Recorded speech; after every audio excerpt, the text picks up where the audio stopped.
Welcome everyone, my name is Shiva and today we will be reading a community heaven story. What's the subject for today?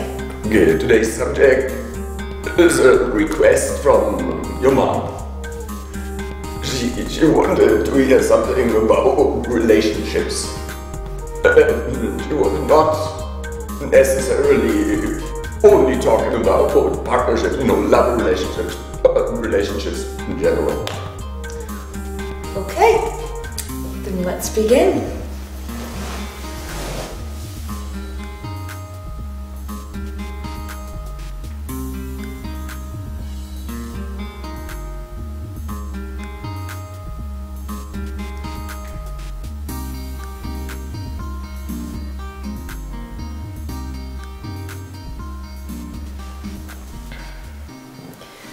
The most common misconception is that there are three types of love: romantic, platonic, and familial. So the love of your partner, the love for your friends, and the love of your family. But love isn't that simple, and neither are relationships. They can be complicated and messy and uncertain. There are some people where you're not sure if you're romantically involved or very close platonically. There are people who aren't your family who are just as good as. You can even not love your own family. Love is messy, not an exact science, and it can't be measured. And the relationships that come from love are equally complicated. The only reason we call them that is because we've given names to them. The relationships are a construct we made. We decided what dictates what makes what. A romantic relationship has to have kissing. And in the case of adult relationships, it is expected to have sex. Because otherwise, it can't really be a real relationship, can it? And those rules change once you have children. Because then, you're not expected to have a sexual life anymore, but you are expected to devote everything to your child. And because of these rigid sets of rules that we have decided for love and relationships, we often don't let love be free. And we don't allow it to be open the way it should be, because we're so focused on giving it a box and a name. For example, say you were in a romantic relationship with somebody, and you loved them very, very much, but neither of you were interested in doing anything past typical cuddly romantic stuff. You just wanted to hold hands and kiss each other on the cheek and cuddle. That's no less of a romantic relationship just because it lacks the adult aspect of sex. Or the other way around. I mean, there can also be people who just don't want a romantic relationship at all, who decide that they're going to wait a little bit. That doesn't mean that they feel any less love or that they're cold. It just means that their love manifests differently. Or people who are in the standard relationship. They have got everything you expect and they're getting a kid. That doesn't mean that they're upholding the expectation because they have to. That's how their love manifests. But saying that someone's love is wrong because it's not yours is not how love works. Say you love somebody and somebody else loves someone else. You both are allowed to love that person that you love. It doesn't have to clash. It's not one or the other. And sometimes we're afraid of that. We are afraid to allow ourselves to be free with our love, because we're so scared of what's going to happen if we do, of who we'll love. A lot of people have a type, for example. I do, he does, or did. Everyone you know probably has a type that they look for in a romantic relationship. And a lot of the times, we don't end up with the person who's our type.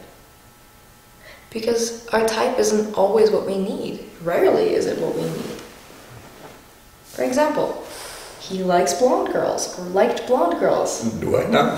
You did, you've told me that he liked blonde girls that looked a certain way, and a lot of his girlfriends mirrored that expectation. But who he ended up marrying was a woman with dark black hair. My mom. Because she was right for him. And your relationship doesn't need to be defined by that type. You shouldn't just date people who fit into your type. You should date whoever you feel comes to you. Because often, the ones that come to you are the ones that you need, not the ones you're chasing. And with platonic relationships, things can sometimes get even messier. Because you're not sure. Friendships can come so quickly. You can become friends after one day or even a few hours of knowing each other. And that friendship can be destroyed 10 years later by one thing. They're flexible, platonic relationships. They can change and just break apart or come together so quickly that it feels like you're just rushing through them, especially when you're growing up. You lose so many friends that you knew as a child, and they become part of the nostalgia of your childhood, rather than actual people. And that's okay. You don't have to keep every friend you make, and you don't have to stay with a friend if they're not making you happy. You don't even need to be friends. If you feel like somebody is not your friend anymore, that doesn't mean you have to cut them off. You're just acquaintances now. You can hang out together, enjoy each other's time, but you don't have to tell them everything that's inside your heart. And you shouldn't be afraid of making friends. Don't be afraid to tell them what you feel or what you think. If you lose a friend because you tell them something close to your heart, then that was not really your friend to begin with. Now, familiar relationships, to me, are the most complex because familial love isn't always love by your blood relatives. Sometimes somebody who is not even close to related to you is more your family than your father or your mother. And that's okay. A family doesn't have to be a father, a mother, siblings, and extended family. A family can be you and your 5 closest friends. A family could be you, your best friend, and your dog. A family could be you, your boyfriend, and 6 people that you know. A family is not defined by your blood. Because a relationship that you decide to form and keep is much stronger than one you're forced to make. For example, he is my blood father. We are related completely by blood, and we are very close. We are family. But I have a friend. We're not related by blood at all. But I have known her almost my entire life, and she is as much family to me as he is. And that's okay. We're still family, even if we're not blood. And that is why relationships are important and complex and scary and awesome, because they can be anything. If you let those relationships come to you, instead of building them from the ground up and making them to be the way you choose them to be, if you just let it go and set them free, your love could become anything in the world. Isn't that wonderful? Questions? Yes. First question, big question. What is the difference between love, I love someone, I'm in love with someone, and a relationship? Action. I've been in love before, but it wasn't a relationship. And the big gap between it that most people don't see is action. You can be in love and someone can be in love with you, but it's not a relationship because you don't do anything with that love. You know, it sits dormant and you suffer and let it fester, but you never do anything because you're too afraid. You're too afraid to open your love and just go for it. Life is too short to be holding on and not letting it be. Because the longer you cling to your love, the more pain it'll cause you. In a relationship, you could still be the same two people in love, but now you're letting it happen. No matter what ends up being, you hold each other and you love each other and you're there for each other and you know that you are and you're secure in that. That's the difference. Okay. Makes sense to me. The second question, could you say a few words about soul families or light families? Elaborate? For example, we both virtually come from Shiva, so we're part of the Shiva family. That's our soul family, a light family. So people, as far as I know, have different soul origins. Each soul comes from a different aspect of creation. It's quite a creative process. So, and a lot of people we meet, we feel this strange feeling, hey, I know you, I've known you for a long time. I think often they have a soul relationship or part of the same soul family. So could you say a few words for that? Works and how that affects our social life? Sure. So, with a soul family, it doesn't mean that you even know each other here on Earth, but it means that spiritually, you all come from the same sort of branch. You are all related spiritually. Like he said we are. We both come from Shiva. Technically, he's my mom, but... No. In the stars. Technically, you are my mom. You said he's my mom. Oh. So, from the soul aspect, you are my mom. Yes. From my astrology chart, in this life, I am your mom. See? It's complicated. Exactly. You see how complex it can become. But soul families and astrology are also two separate fields. But in the end, what's important is we are a soul family, and that soul family doesn't necessarily manifest the way we physically manifest.